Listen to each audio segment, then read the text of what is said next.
everyone. You've had a stunning view of the inside of my house with my empty chair. I guess since everyone's here, even though it's before 8 o'clock and we're live, we can chat. There's lots of activity in the live chat. That's so exciting. It is our first show. It is awesome. And I really have to thank Craig Klein, our tech genius, without whom I never would even be sitting on this platform, let alone hosting the wonderful Reinette Senum. Let's see, lots of comments. Ultra Biscuit says, please save California.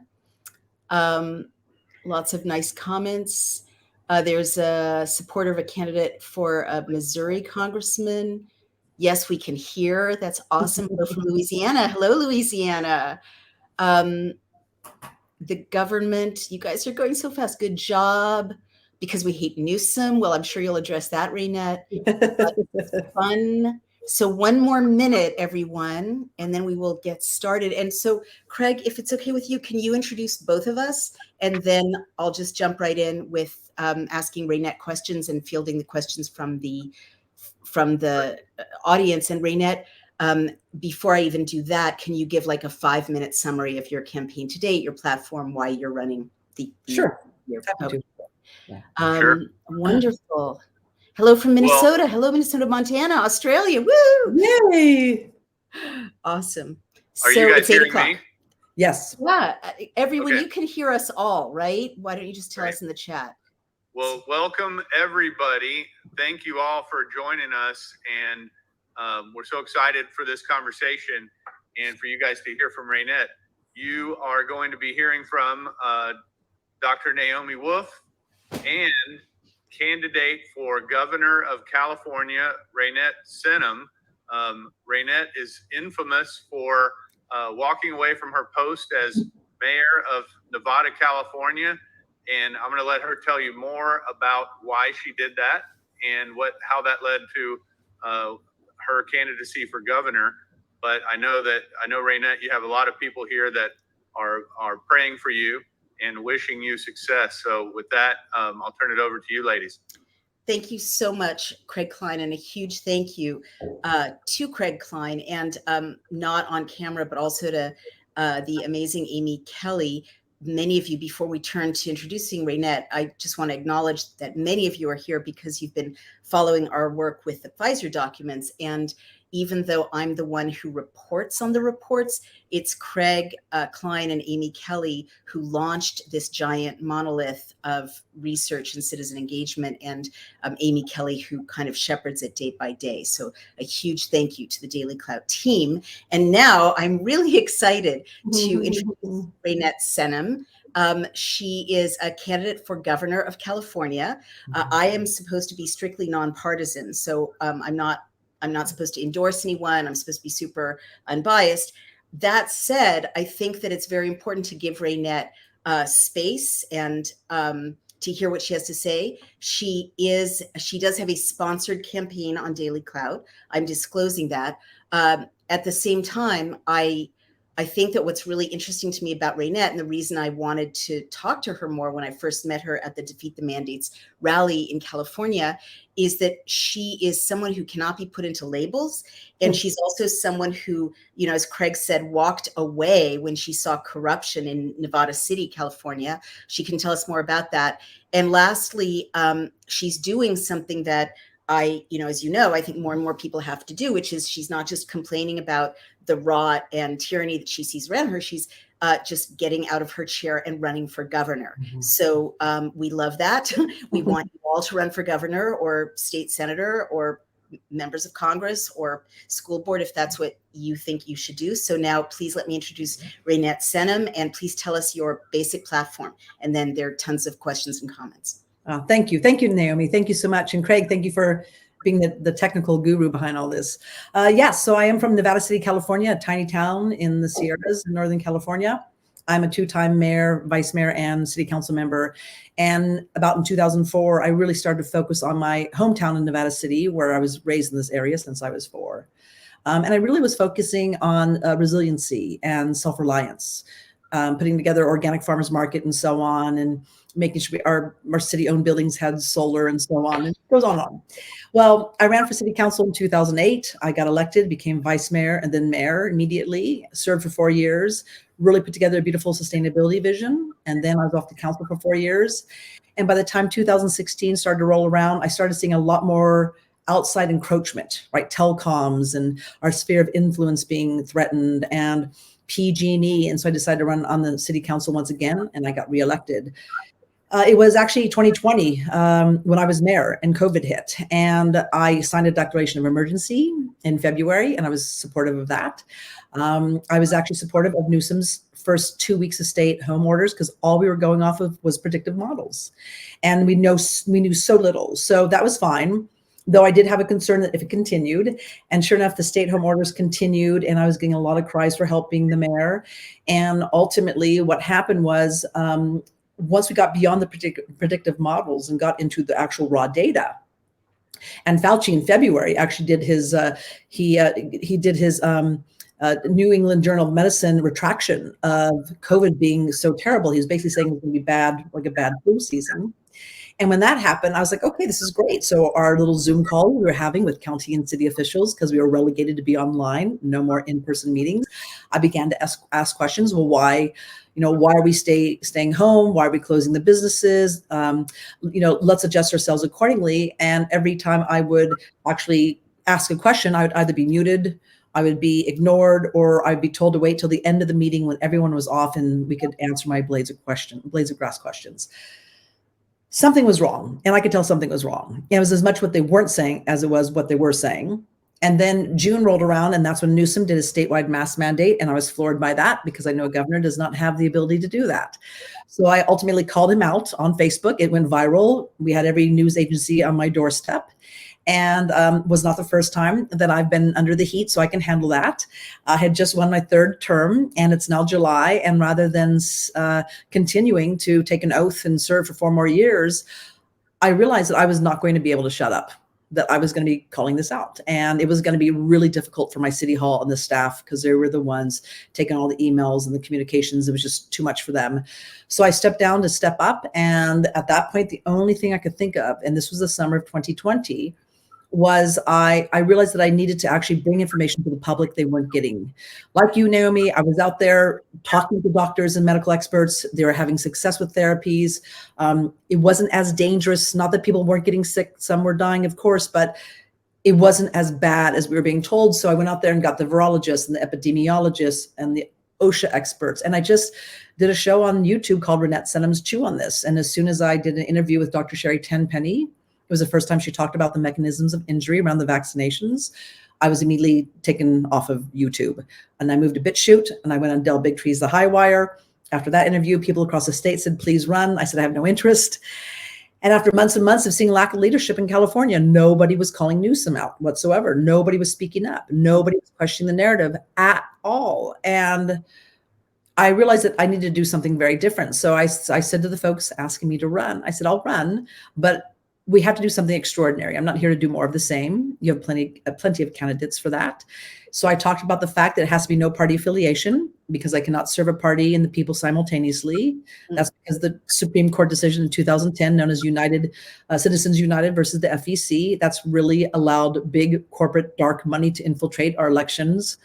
And the other thing is that as an activist who's been in the trenches for almost 20 years, I realized that we needed a guiding light for our leadership and the decisions we make. And that's when I said I want to base my whole entire platform for governor on the 7th generation principle, which is indigenous. And it's basically every decision we make today should serve 7 generations from now.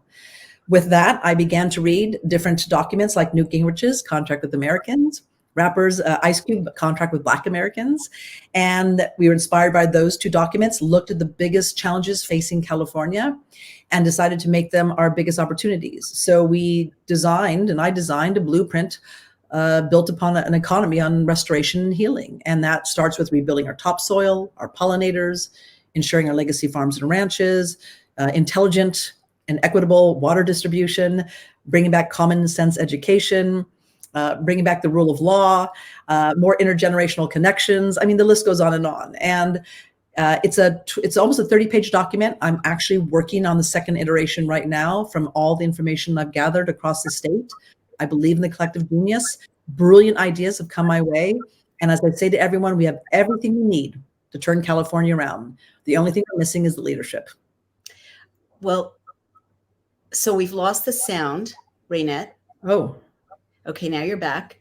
Oh. Yeah, lost the sound again. Is it there now? Can you hear me now? It's there. So we keep losing you and then hearing you. Fascinating. But why don't you pause for just a minute? And if you can hear me, it may be that it looks like there's no sound because there's a delay, but actually the audio is fine. So I'll just forge ahead. We can hear. Okay, good. There are tons of important questions already. And I just want to say that I've read Reinette's 30-page document. It's on your website, right, Reinette? Because we really believe in showing people the documents. And I recommend that you all take a look at it. This audience is very interested in solutions and practical solutions. And I just want to bring up some of the things that are coming up in the chat, unless there's some important platforms or initial points you want to make before we go to the questions. Go for it. Well, thank you. So a lot of people are bringing up the fact, and it's just a fact, that Newsom is a World Economic Forum, what Bannon would call party of Davos guy. And we're seeing the same kinds of policies, of course, from WEF alumni in Canada, in Germany, in New Zealand. Do you have any, is that part of the reason you want to run against him? Well, originally that was not. That became more evident right over the last 2 years. I think there needs to be a massive global investigation on the WEF. And I do believe that most of them are committing crimes against humanity, and they are violating their oath to office. It seems that the oath to the WEF is superseding their oath to Americans and Californians. Right. Absolutely. So I'll get to the questions about the World Health Organization, everyone, in just a minute. I promise there are a lot of them. Reinette, there are a lot of questions about election integrity. What are you going to do to make sure that the votes are counted accurately in California? And, that affects you, of course, but assuming first, how will you make sure in your own primary that there's election integrity? And second, say you're successful and you become governor of California, how will you ensure election integrity going forward?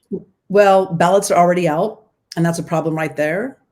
If anyone, what do you mean by that? That they're out for mail-in? They're out, they've been mailed out to every single registered voter in the state of California. Why is that a problem? Because that basically, if you've seen the documentary that just came out, 2000 Mules, you'll understand. But it allows those who have nefarious concepts to diddle with the mail-in ballots. So what we do know is a lot of the mail-in drop boxes are actually not owned by the state. They're owned by corporations. We know there's a lot of people who are selling their ballots for $10 and they're letting people fill them out. It's serious. Now, luckily though, there are some strategies, and one of them is that most people do not vote in the primary. They don't know there's a primary. They wait till the general election. But what happens is that, and this is really key to what this election's about. Generally, we have 15 million Californians who are registered. They don't vote for the primary. They didn't vote in the last general in 2018. And so those are the people we're going to try to reach, because they don't think to vote until November for the general. But what they don't realize is we have an open primary in the state of California. And what that means is the top 2 vote getters have a runoff in the general in November. But what happens is that it's the extreme left and right that generally go to the primary and they vote, and they pick the most extreme or right. It doesn't matter. It doesn't have to be, it could be 2 Republicans, 2 Democrats, decline to state. Party affiliation does not matter. The problem is it's the people who don't actually represent the Californians. And what I've learned, it's a rule of thumb, I've experienced it firsthand, 80% of the people agree on 90% of the issues. Right. Isn't that interesting? And it's true. And I'm experiencing that. And it's pretty basic stuff. What people want, be able to put food on the table, pay their bills, children have a future, their family's safe, clean water, things like that. So what happens though is the 2 most extreme show up to the primary, The media is barely covering it. I have no doubt this is probably by design. Right. So they don't want the middle to actually vote.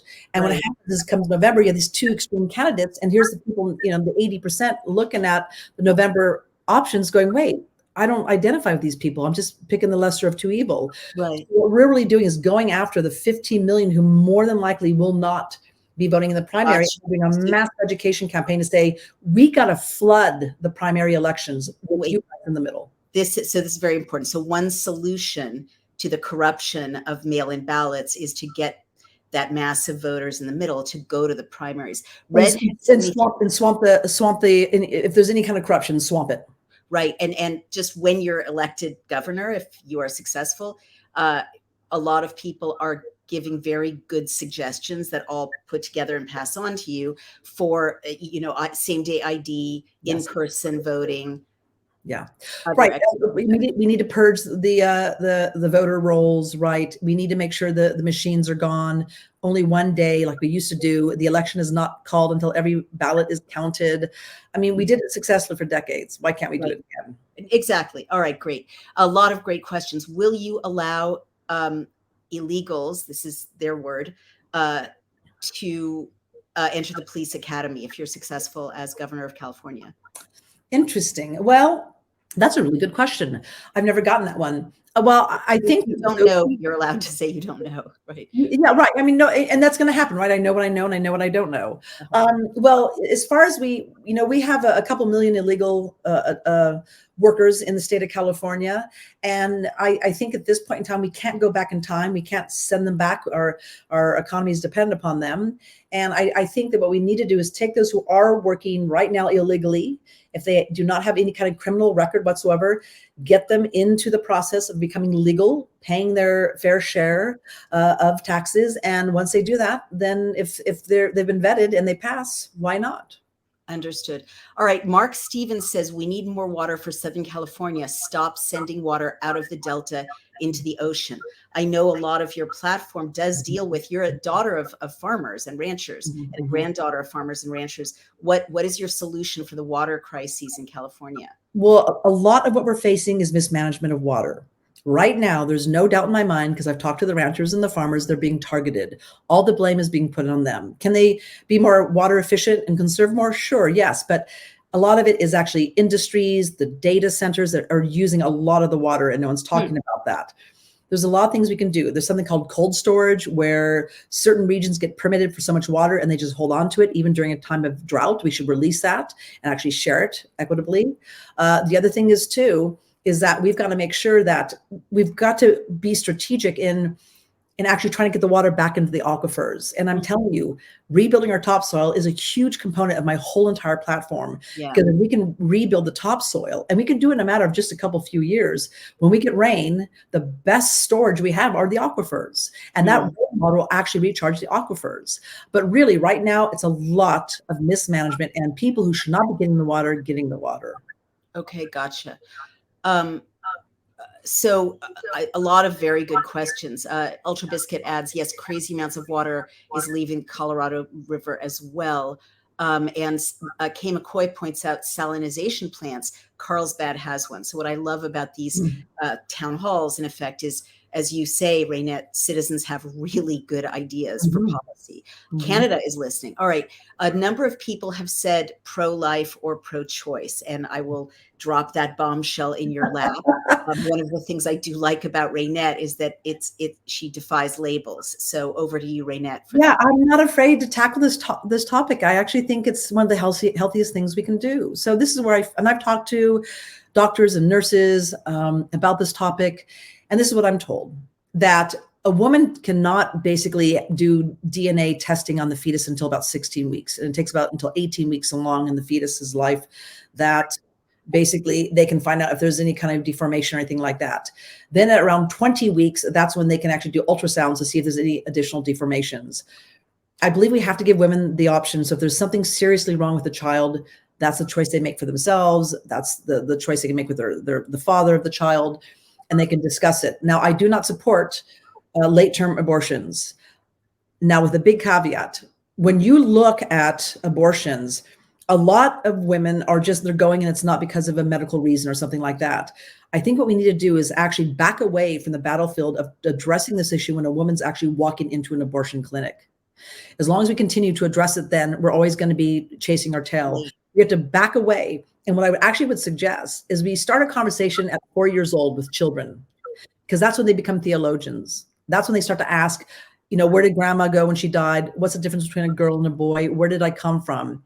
But this is where you start to actually interject moral standards, and you start to say, look, life is precious.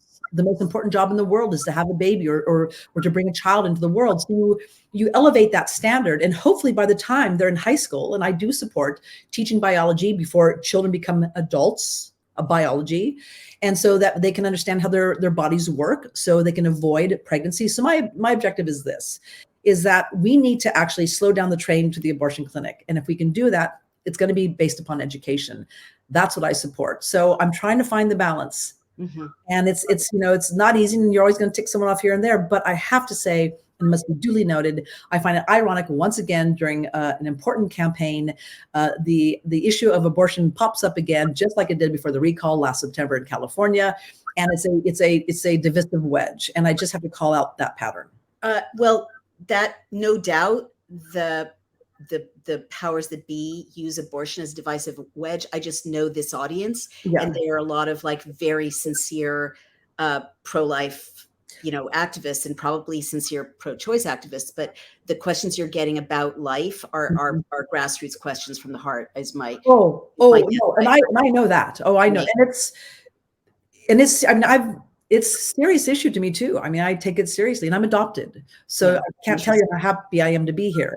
Right. And so I also want to make sure that if there's any trouble along the way for the mother, that she has some options early on. Okay, understood. I appreciate your honesty. Mm-hmm.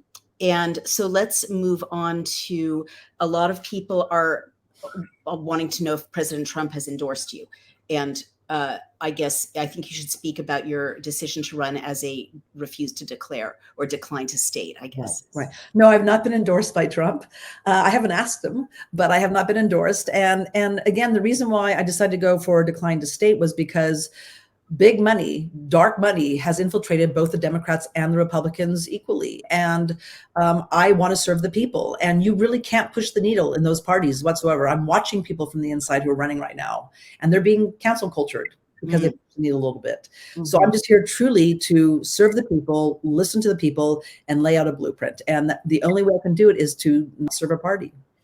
Gotcha. So let's move on to education. That's something else that a lot of people are asking questions about, and this audience has strong feelings about.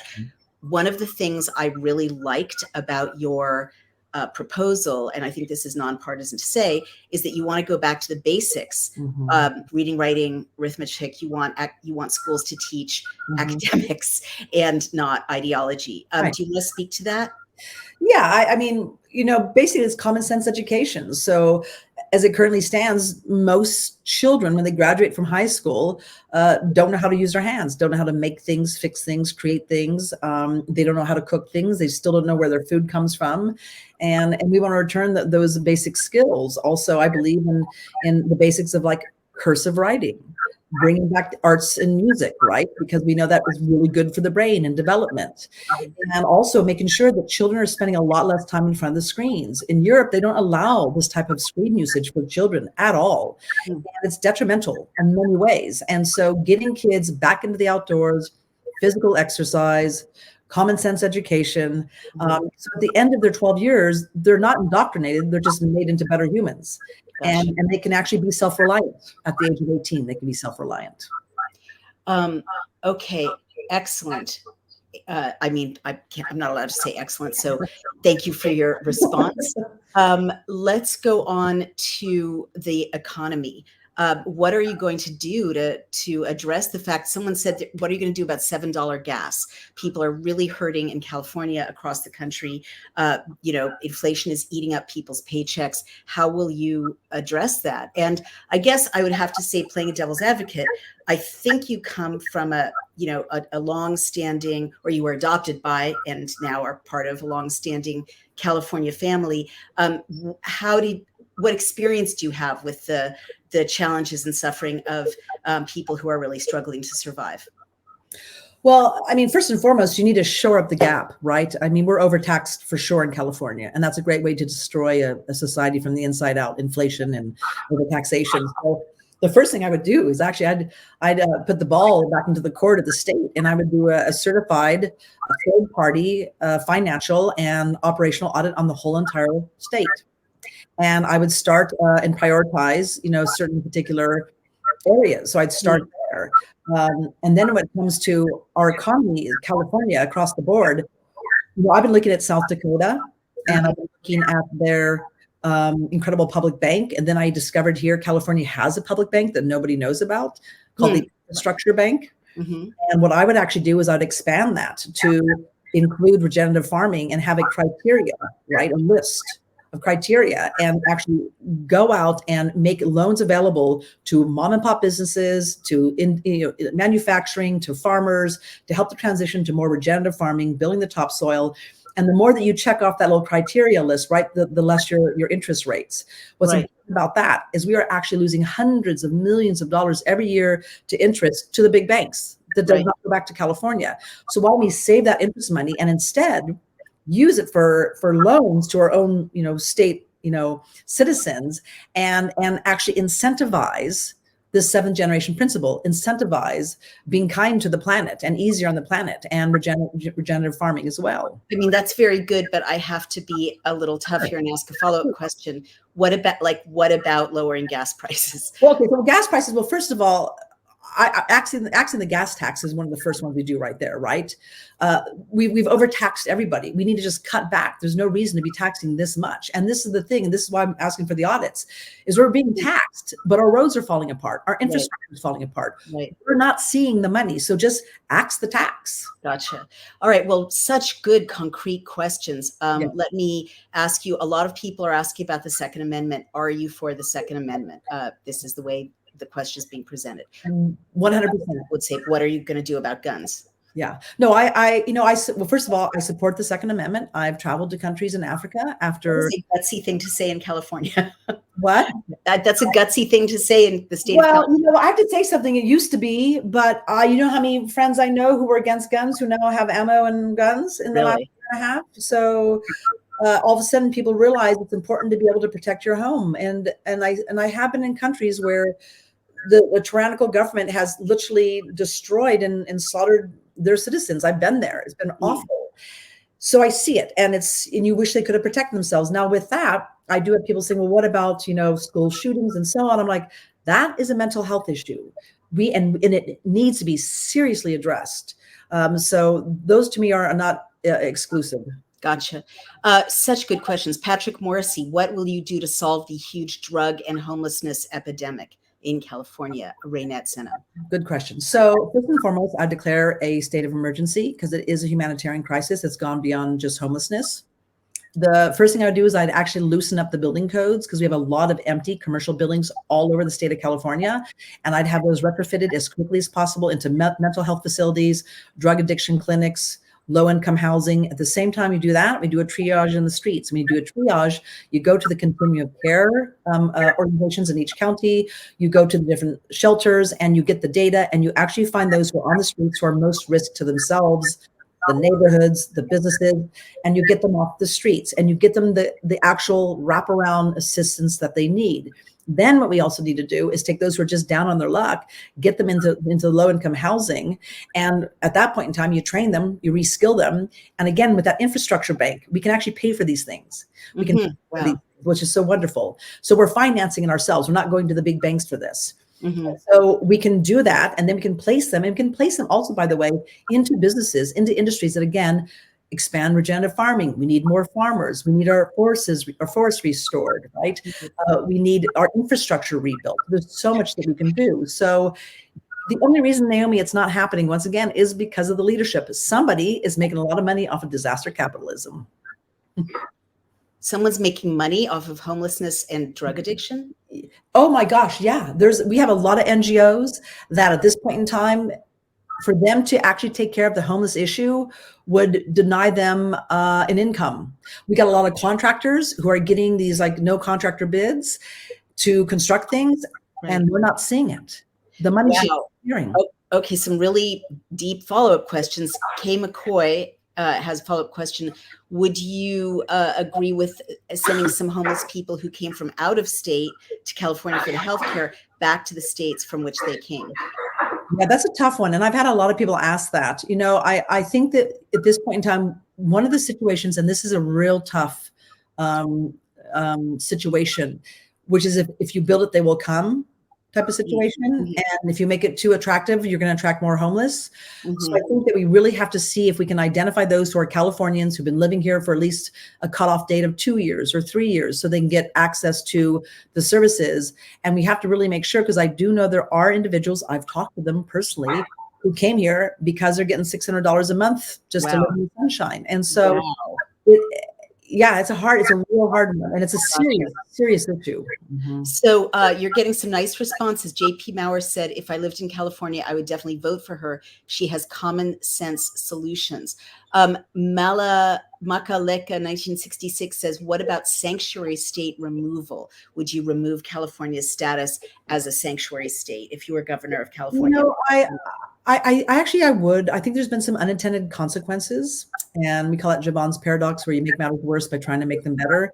I know the police force have been having a difficult time with that because sometimes people come in, they're committing crimes, there's not much they can do about it. So I think it was well worth the try, but I think that it's not really serving the purpose it was supposed to have. All right, well, that's a straight answer. Let's go to your, sorry, Reinette, am I interrupting you? No. Okay. Let's talk about just your personal values, like what motivates you, and talk about your family, and like, are you a good person? Just who are you in a more personal way? Well, this whole entire campaign and this contract with Californians and 7 Generation Principle is actually very much based on a very personal story, because I was adopted at 2 months old. I started to actively look for my birth mother at 11 years old, writing adoption research organizations saying, would you help me find my mother? Did not know at the time, but a year later she would die at the age of 35 of breast cancer. So intuitively I must have known, but I kept looking for her for 20 years. And by the time I was, in my mid-20s, I could not find her. And so I ended up going off traveling around the world, almost 60 countries. I was part of a South Pole expedition team that I trained with, could not go, did not make enough money to pay my part. So I ultimately organized my own American Women's Trans-Antarctic Expedition. And I got the top elder women in the country on the team. And after 10 months, they said, Reinette, we've been doing this stuff for 15, 20 years. You are just starting. And they kicked me off the team and they went to the South Pole without me. Sorry. But it's okay. It was actually divine intervention. And then ultimately I decided to cross Alaska by myself in the dead of winter. And so I was now about 24, 25 years old. And I wanted to see what I was made of, because I could not find my family. I could not find the story that I belonged to. I did not feel like I had roots. So I thought, I'm just going to have to go see what I'm made of. So I went up to Alaska. I thought I'll commercial fish first to see what I'm made of. I got on a boat called the Deadliest Catch, which I would, the Big Valley, which I would watch on the Deadliest Catch 12 years later sink. And my captain, a crew member, and 4 other crew members actually perished sadly on that boat. And then after I commercial fished for 6 months, I decided, okay, I'm ready to cross Alaska. And I ended up skiing 600 miles down the frozen Yukon River, filmed it for National Geographic, could not make it all the way across. The river began to break up. So I stayed in an Athabasca native village. And while I was there, I actually cut down 3 trees and built a canoe. Right. And I paddled it 100 miles. And it took me 4 months. Yes. And actually in that journey that I really learned about leadership. And I had certain things around building the canoe that were such incredible insights into our humanity and how to inspire people. And I realized that, it's really about going beyond, platitudes and pontificating. It's like when you do something physical and you show people, you model it, they want to be part of that boat building. You want to jump on that boat and go on your journey. And that's what this whole entire contract with Californians is. It's like, okay, this is a purpose-driven campaign. And I've been saying to people when they say, what if you can't win? What if you can't beat Newsom? This is look at this supersedes politics. This campaign goes beyond an election cycle. We're here to create cultural, spiritual shift. And whether I'm governor or not governor, we're going to continue. We're going to go expand this infrastructure bank. We're going to work on regenerative farming. This is not all about politics. I should not say I love it because I'm not allowed to, but a lot of people are asking about your faith. Do you believe in a creator? And again, technically we have a church-state divide, and I'm a little uncomfortable asking these questions, but at the same time, they're fair questions. Do you believe in God? Asks one PRD GMA. Do you believe in a creator? Are your religious values important to you? Well, I believe in God. I believe in creator. And, my parents, we never went to church. So I was actually a very spiritual kid. I wanted to, and they wouldn't let me, but my parents were hardworking. Very much I knew wrong from right. I got spanked quite regularly. And they had a really high ethical standard, and they also were hard workers, and they gave me a really, really good work ethic. I know how to work like a workhorse, and I really take my work as an extension of myself. And I've had a really beautiful life. I have been able to go out there, and no matter how crazy the dream, I could pursue it. That is not something that is available to everyone around the world, and that's because of the country I live in. That's because of the spirit of California. And I've had an amazing life. And it saddens me to think those who are not yet grown or have yet been born, that they may not have the same opportunities as me. And I'm like, not on my watch. Right. All right. So a lot of questions about vaccine mandates. And one question is, what's your position on vaccine mandates? Live stream that I'm just facilitating. Oh, hey, we can hear you, Craig. Sorry. That's okay. And the other question is from JJ 1975. How would you make vaccine deaths and harms public? The propaganda behind must be dividing opinions. So I'm guessing what your view might be, because we met at the Stop Mandates rally, but please tell us your thoughts about that. Right. So I believe in medical freedom. I support bodily autonomy, which means, basically the government's business stops with your skin. And I believe that we should have the options to pick our own medical options or procedures, whatever we want. And as parents, we have the right to do the same. Here in California, SB 866 just passed the Senate, which is horrific. It's from Senator Weiner and Pan, and they basically want to give consent to 12-year-olds to go get jabbed without their parents' consent or knowledge, which is just horrific. So I'm a strong supporter of people making their own choices and government staying out of that, because of the slippery slope, especially you can see being represented in the California state legislation right now.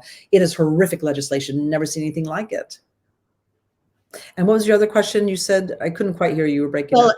Would you expose the harms of vaccines and the deaths if you were governor? Well, I've already been exposing it. Back in the fall of 2020, I interviewed, and then again in January of 21, I interviewed Dr. Sherry Tenpenny, and it was the first time she ever, and there's actually any information out there about the jabs actually being a mechanism of injury. And when I did that interview, it got millions of hits on YouTube, and they immediately banned me and took me down. I have been advocating for transparency. In fact, what people don't realize, it's the elected officials' job to keep their constituents informed. That's what we're supposed to do. So when my own government was not doing it, that's when I stepped off and I started my own YouTube channel, and I started actually going out there and educating the public by interviewing the experts in the respective fields. Okay, that's a thorough answer. Kentucky MAGA asks, will you fund the police?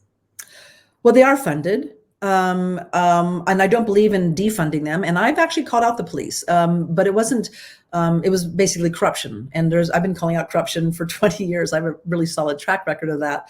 So I was calling out corruption with law enforcement in 2016, actually, and it went quite viral. But people assume that I believe in defunding the police, which I do not.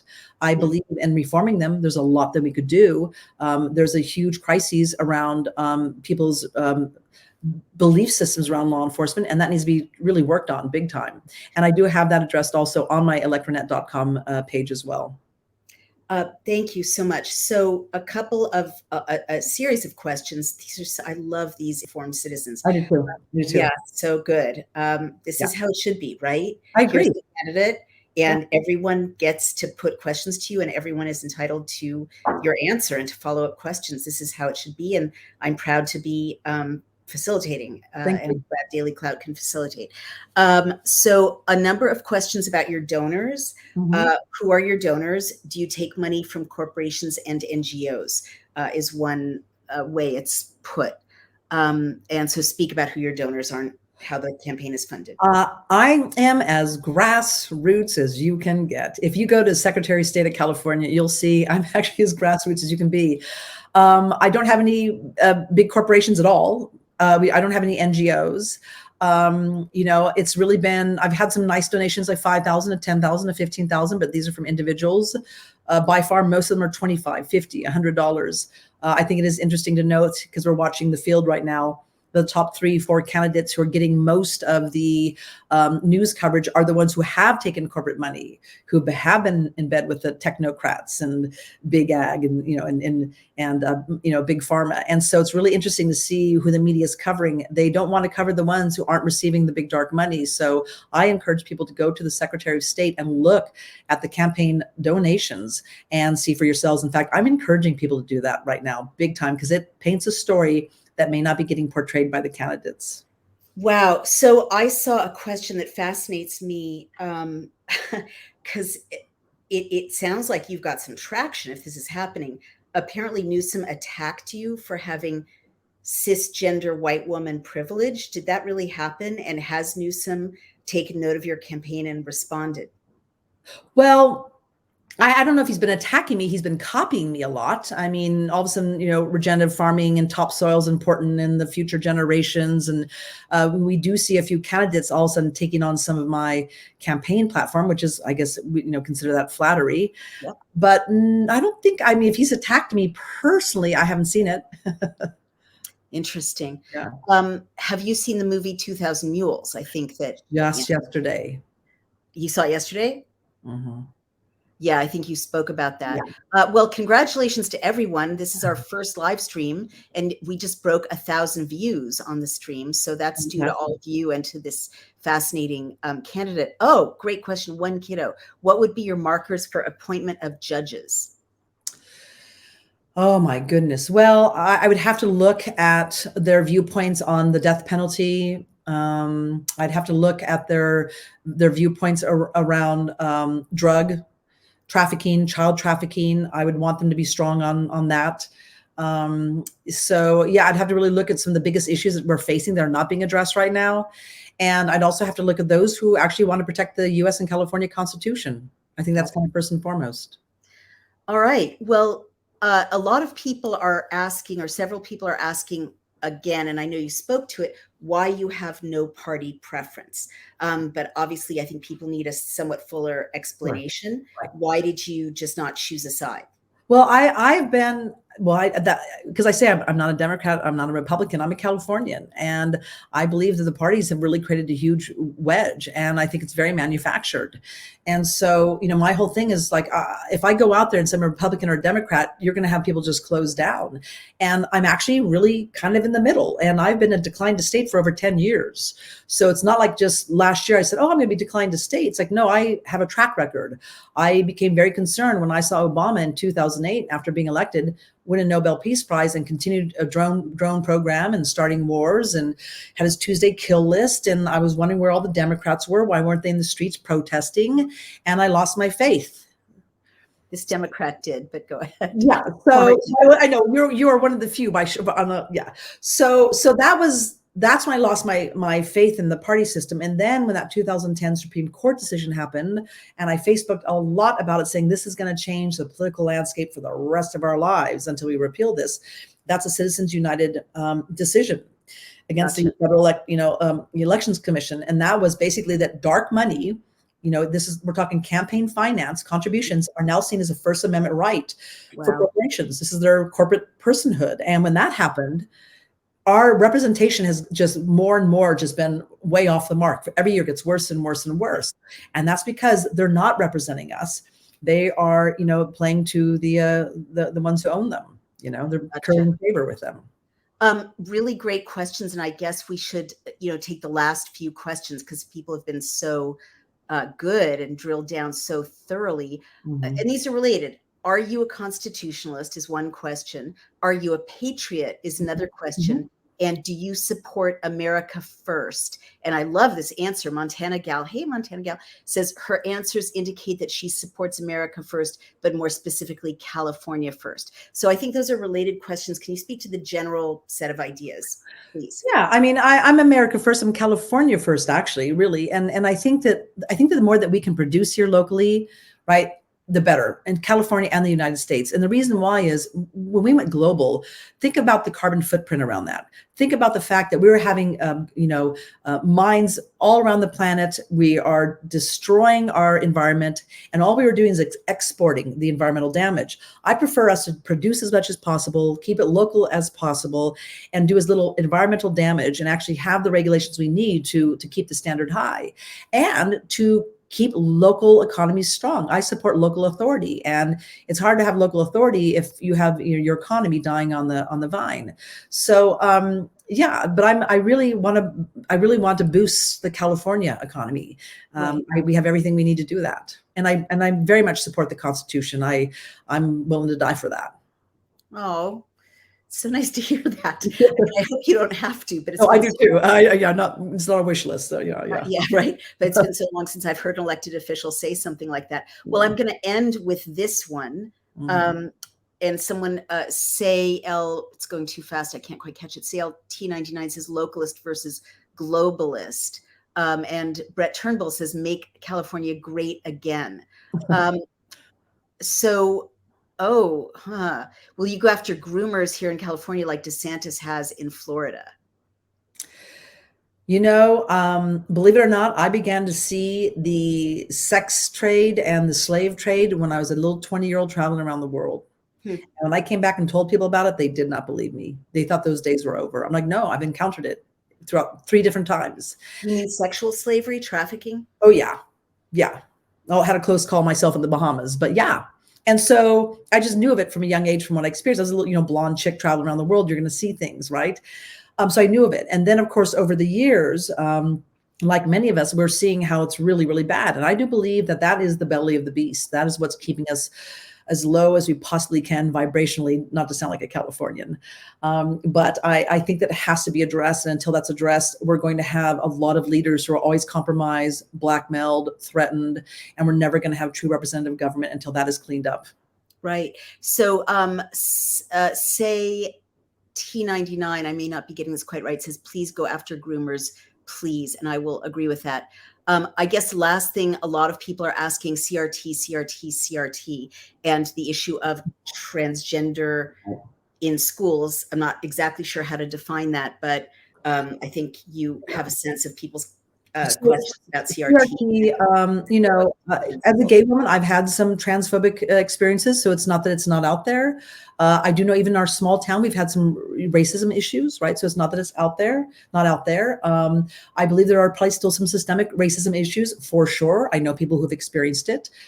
Now, with that said, is CRT the right vehicle for us to get beyond that? I'd have to say no. And the reason why is in my own little town, we're a small town, and we had a school board meeting quite a few months ago regarding CRT, and 800 people showed up. And they were absolutely at each other's throats. It was horrific. And this is my thing. Anything that we bring forward that creates more of a divide, don't utilize it. We can do better. Back away and find a different system. So what I'm talking about is not racism, but the system that we're trying to use to help us. And it doesn't seem to be helping us. Now, when it comes to transgender, my partner, Susan, I've been with her for 14 years. She's been a family marriage therapist for 35 years. We've been watching this. We're a gay couple. And if you want to, explore being, the transgender, road, that's perfectly fine. I believe in a free country. Should it be pushed upon children, this ideology? No. This is out of place. This is not belong in the school system. It does not belong with the children. And I've asked my partner, Susan, I said, how would you address this? And she said, look it.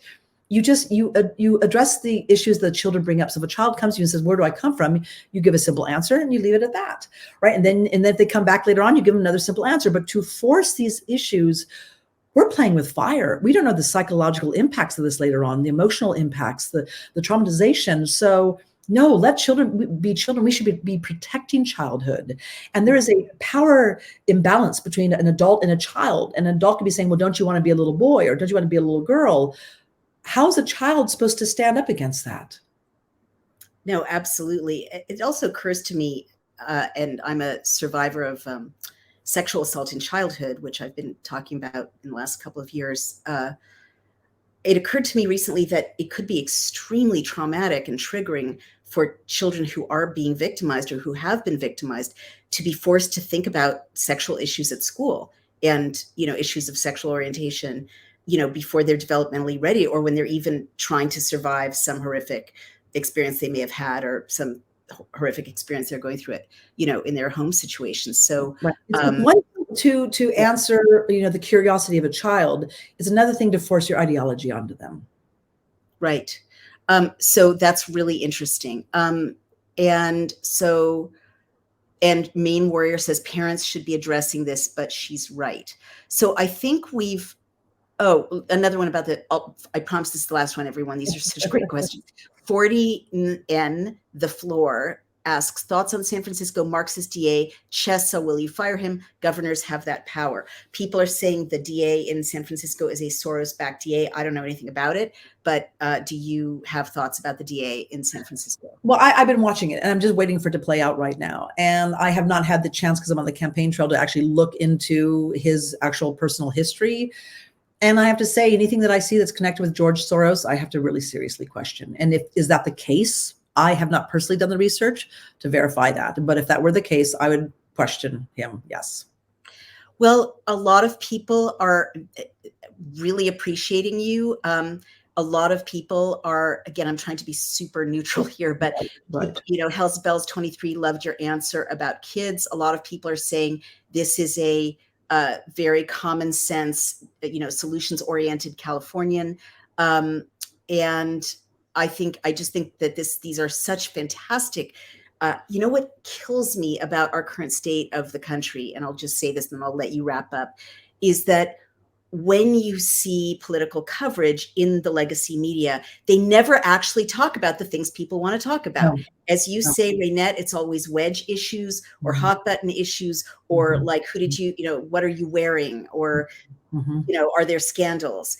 And, people are smart, right? That's why we founded Daily Club, because people are smart. They know what they want to know from their elected officials. They are perfectly capable of asking better follow-up questions than reporters, as these all are. And I just love this granularity of the democratic process. So having said all of that, I want to thank the 1,000 people who tuned in for our very first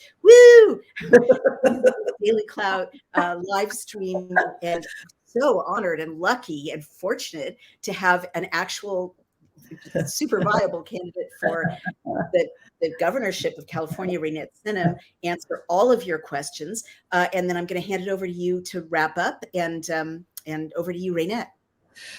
Well, thank you. And thank you, everyone. I think discourse and debate and conversations, the road to healing, and we desperately need it. And when I talk to Californians up and down the state, they're exhausted, they're tired. And they want solutions, and they do have a lot of solutions. And that's why I believe in the collective genius. And it's not about me having all the answers. It's about me just getting the pulse and then clearing the path from point A to point B and get out of your way, essentially. This has been really wonderful. And the only thing I'd ask of anybody is, go check out my website, electreinette.com. And I don't care if you're in California or outside of California or outside the United States, Californians, and you've got to get the word out, because this primary it's more important than the general election. You're not going to hear that from anyone else, but it's a fact. This primary election in California, you've received your ballots, and hold on to them. Don't bring them in until a few days before the actual June 7th date, and drop them off at the actual polling place. Don't drop them off in little, corner drop boxes. But this is one of the most, if not the most important election in the whole entire state of California, and the media is not covering it. And we need to vote like our lives depend upon it. Even if you've never voted before, vote. And before you vote, I really suggest you go to the Secretary of State and you actually look. You do your due diligence. It's worth it. You look at who is actually donating to the candidates. You look to see their background. Who have they been in bed with? Who have they partnered with? And then you have to ask yourself, are they going to serve me, or are they going to serve the money? Yeah. All right. So Reinette Senum, wonderful roundup. And remember, everyone, you've got a lot of power and influence. As Reinette said, you know Californians, even if you're not in California. And people in California can donate to you if they like you. And people outside of California can also donate to you if they like you. But again, this is how it should be. She wants to work for you, and you are in charge. You are the voters. So thank you so much for exercising your rights to free speech, putting questions to a candidate, to run the biggest and most populous state in the union. This is how it should be. And thank you for supporting Daily Clout so we can have more of these wonderful conversations and put you always in the driver's seat with our democracy. Have a wonderful night, everyone. Thank you so much. Thank you. Thank you, Reinette. Thank you, Naomi. Everyone. Bye. Bye-bye. Hey, everyone. It's Naomi Wolf of Daily Clout, and I am asking you to please, if you like the video you just saw, support us, become a member, donate. You can send checks to P.O. Box 24, Millerton, New York, 12546, or go to Daily Clout, DAILYCLOUT, become a member or donate. Thank you so much for your support. Every penny goes for paying our hardworking staff, paying hosting costs, and paying our lawyers who have been leading the fight to keep you safe and free, to keep the Constitution safe and to keep you free. Thank you so much.